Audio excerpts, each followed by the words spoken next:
aquel que conoce la Biblia sabe que es una tontería el intentar salvar este mundo. Este mundo va en curso de colisión, de choque con el juicio y el desastre. Permítame decirle cuál es el propósito del Evangelio. El Evangelio no es para salvar a esta civilización de la catástrofe. El Evangelio es para salvar al hombre de la catástrofe de esta civilización. El objetivo de la Biblia y del Evangelio es arrebatar a hombres, mujeres, niños y niñas, sacarlas como antorchas del fuego y hacerles saber que este mundo se dirige hacia el juicio. Mas gracias a Dios, está por venir un nuevo mundo. Hoy tenemos muchos ingenieros sociales que hacen todo lo posible por salvar a este mundo. Me recuerdan de la gente que estaban acomodando las sillas en la cubierta del Titanic antes de que éste se hundiera. Lo que necesitamos hacer es averiguar cuál debería ser nuestra posición en estos últimos días.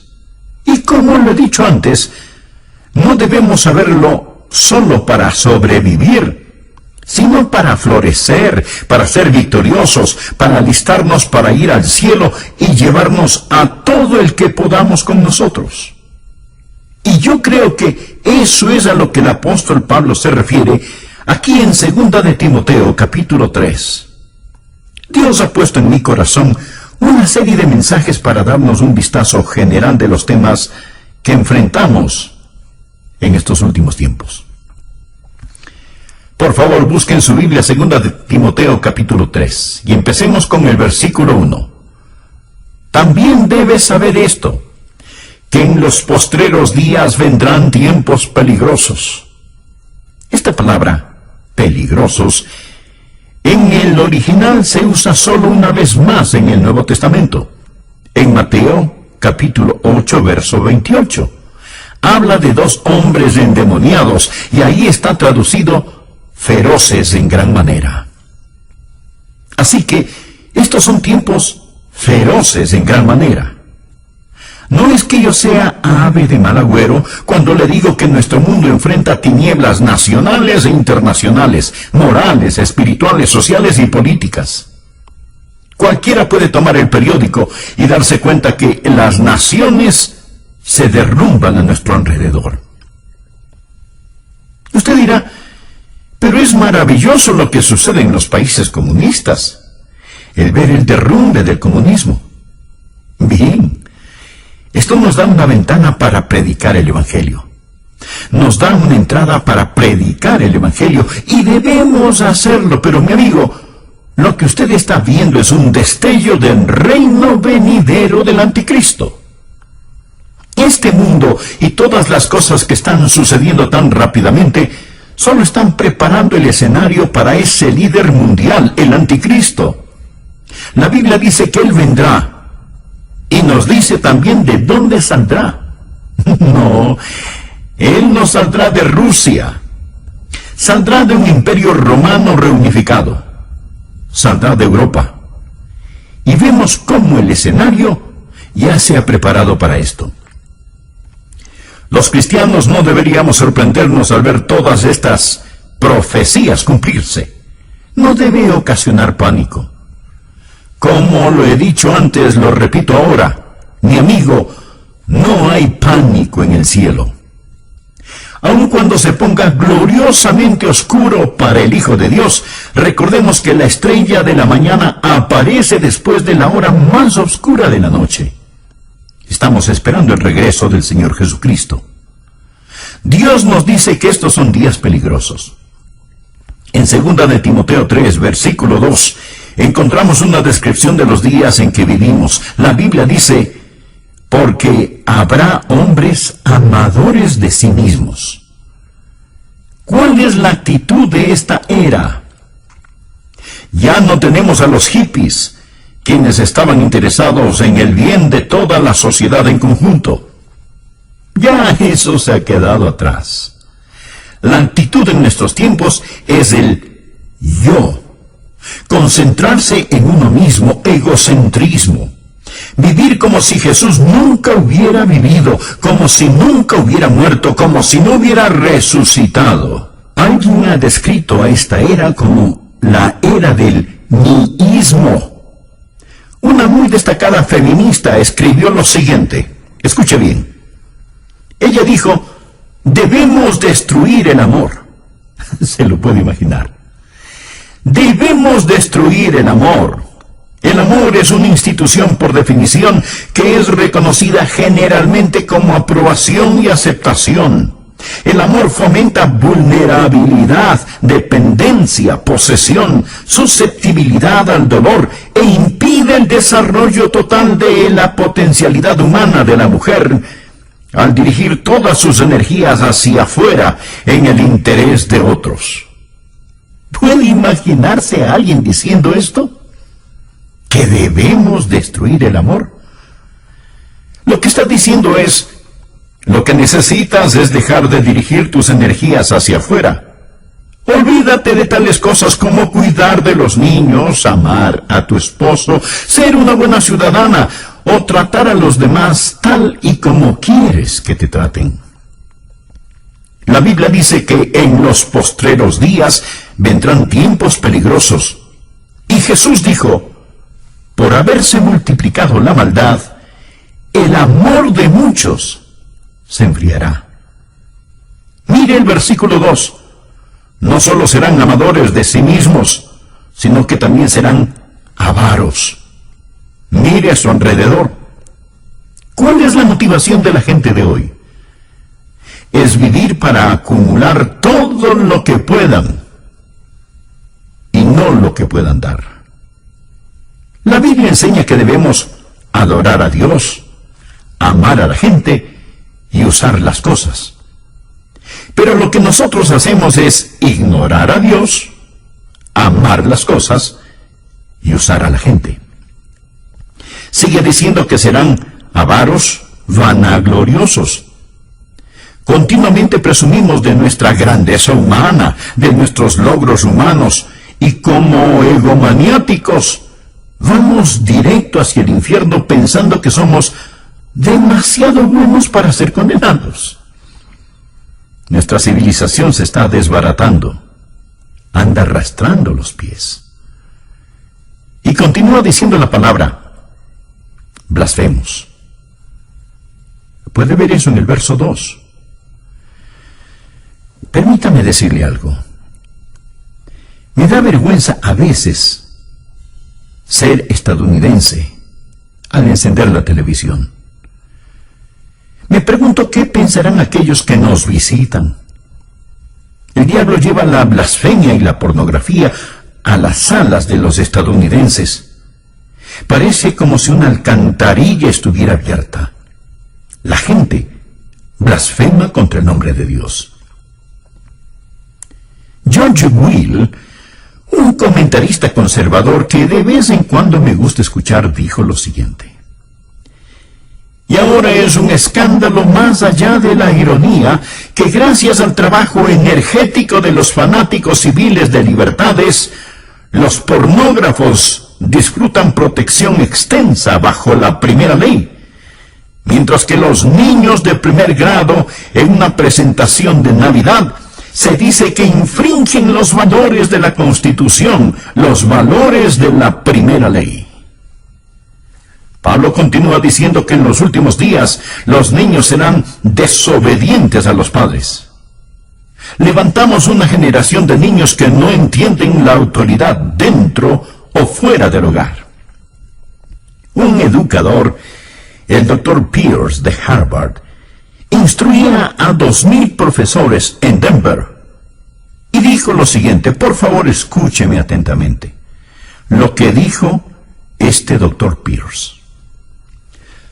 Todo niño en los Estados Unidos que entra a la escuela a la edad de 5 años está mentalmente enfermo, porque llega a la escuela con una lealtad hacia nuestros funcionarios elegidos, hacia nuestros padres fundadores, hacia nuestras instituciones, hacia la conservación de esta forma de gobierno, patriotismo, nacionalismo y soberanía. Todo esto prueba que los niños están enfermos, el individuo sano es uno que ha rechazado todas esas cosas, y es lo que yo llamaría el verdadero niño internacional del futuro. Bueno, dirá usted, ese era un hombre cualquiera el que dijo esas cosas. No, mi amigo, era un profesor de Harvard. Bien, dirá usted, le hablaba a gente ignorante. No, le hablaba a 2000 profesores. Les estaba diciendo que cuando los niños y niñas van a la escuela y tienen amor hacia sus padres, una distinción clara entre lo bueno y lo malo, lealtad para su país e ideas de nacionalismo y patriotismo, entonces esos niños están enfermos. El doctor John Phillips, un teólogo y gran estudioso de la palabra de Dios, dijo: incluso los padres cuidadosos están encontrando cada vez más difícil sobrevivir las mareas ascendentes de promiscuidad toleradas por la sociedad con los valores seculares enseñados en las escuelas públicas. Las escuelas a lo largo del país simplemente ignoran las objeciones paternales contra las enseñanzas liberales sobre homosexualidad, aborto, control de la natalidad, indulgencia sexual y moralidad relativa. Y por supuesto, la enseñanza de la Biblia es prohibida en nuestras aulas. Podemos asignar la lectura y discusión de cualquier libro asqueroso que salga de la imprenta. Podemos estudiar Carlos Marx y George Bernard Shaw. Podemos invitar a brujas, homosexuales y anarquistas a nuestras aulas para que presenten sus ideas. Pero no podemos enseñar la Biblia, ni tener oraciones simbólicas, ni leer las Escrituras en nuestras escuelas. Y luego el doctor Phillips hace esta pregunta: ¿no es acaso razonable entonces que 1/4 de todos los quinceañeros estadounidenses y 1/10 parte de todos los adolescentes de 13 años hayan experimentado ya con el sexo? Piénselo. 25% de todos los quinceañeros. Mi amigo, cuando yo estaba en la escuela, recuerdo que había algunos niños que hacían ciertas cosas, y todos sabíamos quiénes eran esos niños, y hablábamos de ello. Pero ahora, querido amigo, hay cosas que están pasando y que quebrantan el corazón. Bien, mire el versículo 3. Sin afecto natural. Sin afecto natural. Literalmente significa sin amor de familia, sin amor de familia. Una mañana escuché en la radio sobre un asesinato planeado entre un hijo y sus padres. Iban a asesinar a la esposa del hijo, o sea, a su nuera, para recibir el dinero del seguro. Pero parece que se dieron cuenta que su seguro ya había expirado. Entonces, escuche bien, entonces los padres, en lugar de matar a la nuera, asesinaron a su propio hijo, sin afecto natural. Una feminista dijo: ya que el matrimonio constituye esclavitud para las mujeres, es claro que el movimiento femenino debe concentrarse en atacar esta institución. La libertad para las mujeres no puede ser sin la abolición del matrimonio. Hoy yo sé que hay feministas que creen en el matrimonio y no están de acuerdo con esta mujer. Mas este es el tipo de pensar que está saliendo a flote en la sociedad en la que vivimos. Hay muchos que piensan, y entre ellos mujeres, que el tener una familia, criar niños, es una carga y es una imposición. Para colmo de males tenemos el movimiento homosexual. Cuando la Biblia dice sin afecto natural, habla de no tener el amor de familia que Dios espera que la gente tenga. Una mujer hacia un hombre hacia una mujer, hasta que la muerte los separe. Luego dice implacables. Estos son tiempos peligrosos en los que vivimos, cuando los hombres romperán sus promesas. Es decir, la palabra de un hombre no significa nada, ya sea un contrato de negocios, un contrato matrimonial o un tratado entre naciones. Que Dios tenga misericordia sobre una nación que ha desechado el matrimonio. Hoy está aumentando lo que llamamos divorcio sin culpa. Mi amigo, eso es una burla. Es una tragedia nacional.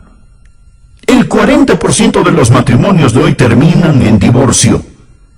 Y muchos conviven sin el beneficio del matrimonio, rompen sus promesas. No solo eso, sino también calumniadores, intemperantes.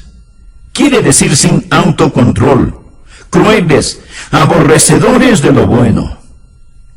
Nuestras cárceles están llenas de matones. No tenemos espacio suficiente para encerrar a los criminales. Cuando construíamos el templo de nuestra iglesia, uno de los alcaldes dijo: «Qué bueno que una iglesia tan grande como esta se esté construyendo. Es mejor que se construyan iglesias, porque ya no podemos construir cárceles lo suficientemente grandes, ni lo suficientemente rápido para proteger a los buenos de los malos». La Biblia nos enseña que ahora hay una forma de crueldad y violencia que es incontrolable. Leí que existen por lo menos 140 grupos terroristas que aún funcionan en nuestros días. Ahora estos grupos ya no son como los de antes, pues. Ahora ellos están armados con los equipos más sofisticados. No pasará mucho tiempo antes de que su vida y mi vida estén en más grave peligro debido al terrorismo internacional. Y deseo decir que mientras estoy en el tema de la crueldad y el terror, que ya practicamos el terrorismo en el país. Millares, millones están siendo ejecutados. Hablo del terror del aborto. Creo que el día más trágico en la historia de los Estados Unidos fue en 1973, cuando los bebitos antes de nacer fueron dado el estatus de no personas, no ser personas. Lo que hemos hecho es clasificar al bebé sin nacer como un objeto, una materia, no como una persona, tal y como Hitler clasificó a los judíos. Lo que Hitler hizo fue redefinir el concepto de persona. Hemos reclasificado a los bebés como no personas. Y mañana, un día normal en los Estados Unidos, 4.500 bebecitos serán asesinados por medio del aborto. Hace un año recuerdo que prediqué un sermón acerca del aborto. Prediqué ese sermón en mi congregación y recibí una carta de una persona que se había enojado porque había predicado acerca de ese tema desde el púlpito. Lo que esa persona me dijo era: el aborto es un tema político y usted debería mantener lo político fuera del púlpito. Sin embargo, mi amigo, si usted le pregunta a un político acerca del aborto, él le dirá que ese es un asunto religioso y que no debería de mezclarlo con la política. ¿Qué le parece? Él dirá: ¿sabe? Personalmente estoy en contra del aborto, pero lo que una persona haga o no haga con su propia vida es su problema, no el mío. Es como que alguien dijera: estoy en contra de que exterminen a los judíos, mas si alguien lo hace en su propia cámara de gas, ese no es mi problema. Así es que si nosotros los predicadores hablamos acerca del exterminio de la vida de los bebecitos, él nos dirá: manténgase fuera del asunto porque eso es política. Y a los políticos les dirán: hey, eso es un tema religioso. Así que, amigo, usted podrá catalogarlo como político o religioso, pero los bebés siguen siendo asesinados. Y tenemos que estar firmes y hablar al respecto. ¿Sabía usted que el 97% de estos abortos se dan por alguna forma de conveniencia?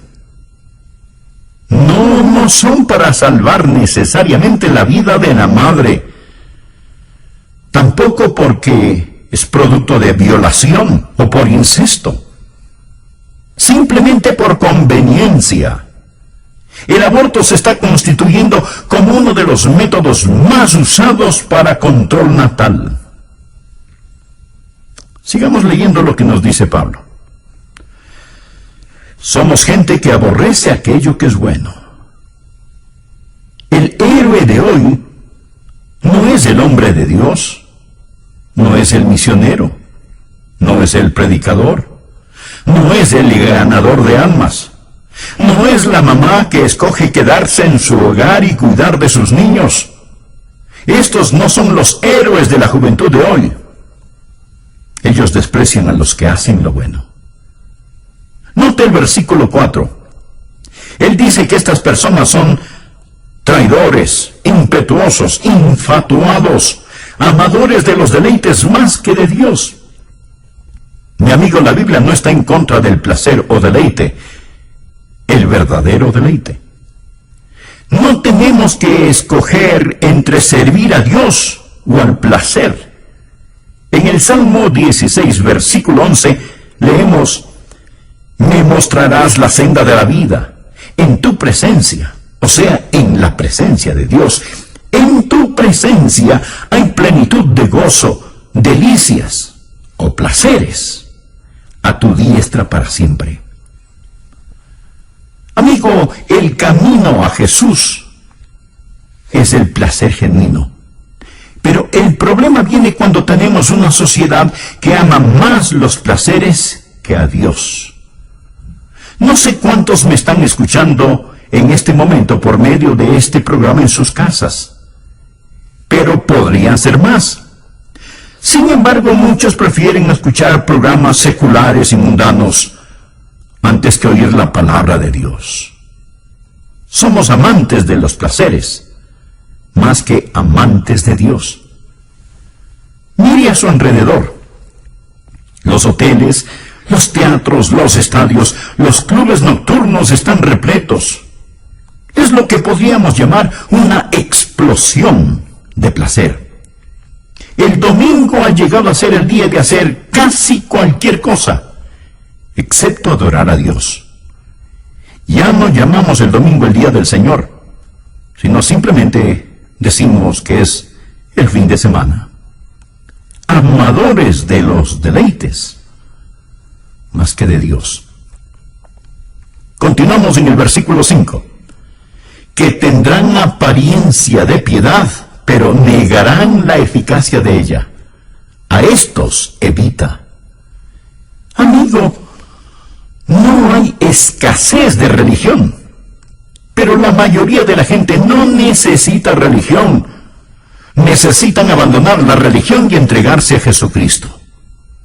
¿Qué dice la palabra? Que tendrán apariencia de piedad, pero negarán la eficacia de ella. Es una forma de religión sin poder y sin realidad. La participación religiosa está en todo su apogeo, pero también el índice del crimen. Así que algo anda desesperadamente mal. Hablamos de la religión sin la realidad. Leamos por favor el versículo 6. Porque de estos son los que se meten en las casas y llevan cautivas a las mujercillas cargadas de pecados, arrastradas por diversas concupiscencias. Lo que está diciendo es esto: que la religión falsa estará a la orden del día. La palabra mujercillas significa mujeres débiles, de carácter débil, criaturas impulsivas, susceptibles a las insinuaciones. Estoy convencido que se refiere a las mujeres liberadas, quienes han rechazado la autoridad de la palabra de Dios y de sus esposos, viviendo por el impulso. Y luego continúa diciendo: mujercillas cargadas de pecados, arrastradas por diversas concupiscencias. Las palabras cargadas con pecados no significan que sean degeneradas y pecadoras. No es eso lo que quiere decir. Ahora, podría ser cierto, pero no es eso lo que significa. Lo que verdaderamente significa es que llevan el gran peso del pecado. Todo hombre, mujer, joven y niño en este mundo lleva el peso del pecado. Eso es lo que les da trabajo a los psiquiatras. Por eso es que se venden tantos sedantes y se consume tanto alcohol. Porque la gente trata de olvidar.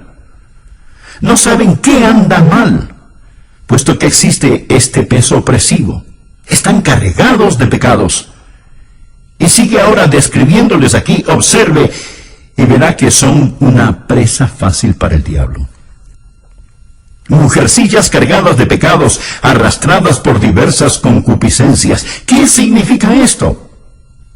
¿Significa que desean sexualmente a los hombres? No. Significa literalmente diversas lujurias, toda clase de pasiones, deseos no satisfechos. Lo que tenemos aquí son personas crédulas, culpables y codiciosas.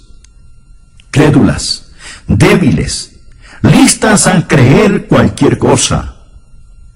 Ven una revista en el supermercado donde la artista Shirley MacLaine habla de la nueva era. La toman y la leen. ¿Por qué?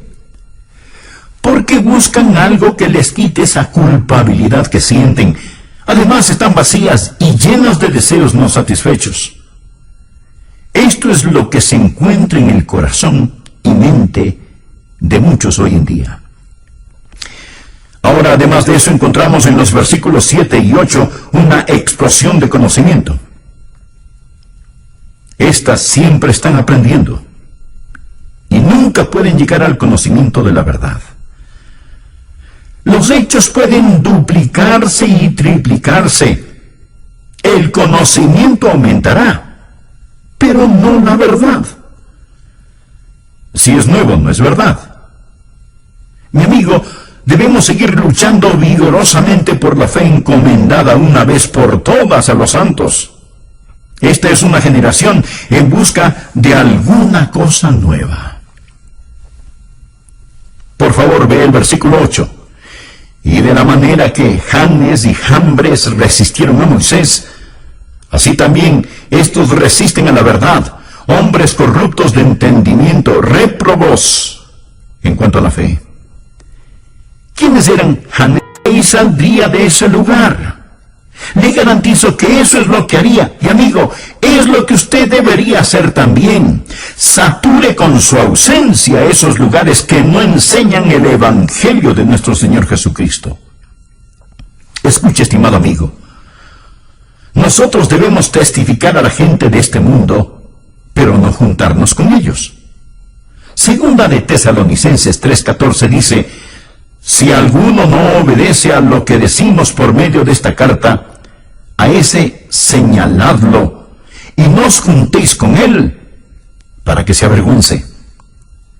Y Romanos capítulo 16, versículo 17 dice: mas os ruego, hermanos, que os fijéis en los que causan divisiones y tropiezos en contra de la doctrina que vosotros habéis aprendido, y que os apartéis de ellos.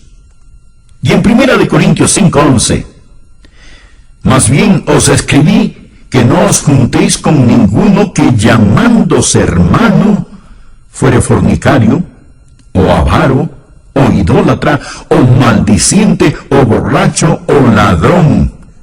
Con el tal ni aun comáis. Y 1 Timoteo 6:5, que tendrán apariencia de piedad, pero negarán la eficacia de ella. A estos evita. La Biblia no dice que tenemos que poner nuestros brazos alrededor de la gente y decirles que sus ideas son tan buenas como las nuestras. Segunda de Juan 10 dice: Si alguno viene a vosotros y no trae esta doctrina, no lo recibáis en casa, ni le digáis, bienvenido. La Biblia dice que en estos últimos tiempos debemos evitar a la gente que hemos descrito y necesitamos salirnos de las iglesias liberales, pero no solo es un llamado a salir, sino que también es un llamado a entrar a una iglesia bíblica. Padres de familia, ustedes necesitan asegurarse que sus hijos vayan a la escuela bíblica dominical, que se involucren en los diferentes programas. Jóvenes necesitan asegurarse que están dando un buen ejemplo al asistir continuamente a la iglesia y obedecer la palabra de Dios. Hebreos 10:25 nos dice que entre más se acerca el día del Señor, más necesitamos estar en la casa de Dios y con el pueblo de Dios, no dejando de congregarnos, como algunos tienen por costumbre, sino exhortándonos, y tanto más, cuanto veis que aquel día se acerca. Necesitamos practicar la separación del mundo y la comunicación con el pueblo de Dios. No va a ser muy fácil. Mi amigo, usted va a sufrir en estos últimos días, pero no le hará daño si usted tiene al Señor Jesús. Miren los versículos del 10 al 12.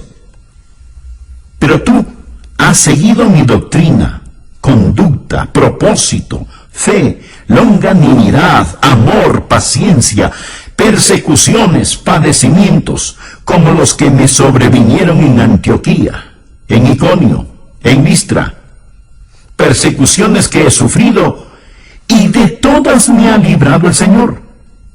Y también todos los que quieren vivir piadosamente en Cristo Jesús padecerán persecución. ¿Cuántos creen lo que dice el versículo 12? Espero que lo crean. Está en la Biblia. ¿Cuántos de ustedes están sufriendo persecución?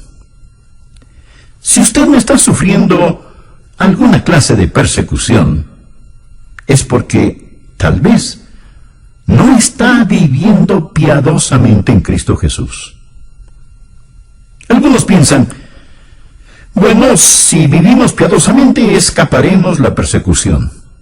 No escapará. Mi amigo, Jesús no escapó la persecución. Pablo no se libró. Mientras escuchaba el debate, mi corazón se entristeció cuando vi cómo unos jóvenes celebraban y aplaudían la idea de que bebés antes de nacer pudieran ser aniquilados. Mas déjeme decirle también que me sentí animado cuando vi a otro grupo de jóvenes con rostros brillantes y de aspecto inteligente, muchos de ellos miembros de nuestra iglesia, que estaban allí en el nombre de Cristo y defendían aquello que es verdad. Amigo, es mejor que usted sepa dónde está parado y qué es lo que cree, porque va a ponerse de mal en peor. El diablo hará su trabajo al engañar. Existe todo tipo de charlatanes y esto va a empeorar. ¿Qué debe hacer usted? ¿Qué debe hacer la gente joven, adulta, los ancianos en estos días? Mire el versículo 14. Pero persiste tú en lo que has aprendido y te persuadiste, sabiendo de quién has aprendido, y que desde la niñez has sabido las sagradas escrituras, las cuales te pueden hacer sabio para la salvación por la fe que es en Cristo Jesús. Recuerde lo que usted ha aprendido. No dude en la oscuridad lo que Dios le ha mostrado a usted en la luz. Recuerde la palabra de Dios y de quién la aprendió. Yo no llegué aquí ayer. He estado aquí muchos años predicando la Biblia. Recuerde lo que ha aprendido y recuerde de quién lo aprendió. ¿Sabía que la Biblia habla de espíritus seductores y doctrinas de demonios? Una joven que era miembro de mi iglesia en la Florida fue a estudiar a una universidad que tenía un aire de religiosidad. Pero los profesores liberales comenzaron a tomar la Biblia y descuartizarla. Luego le dijeron: no regresemos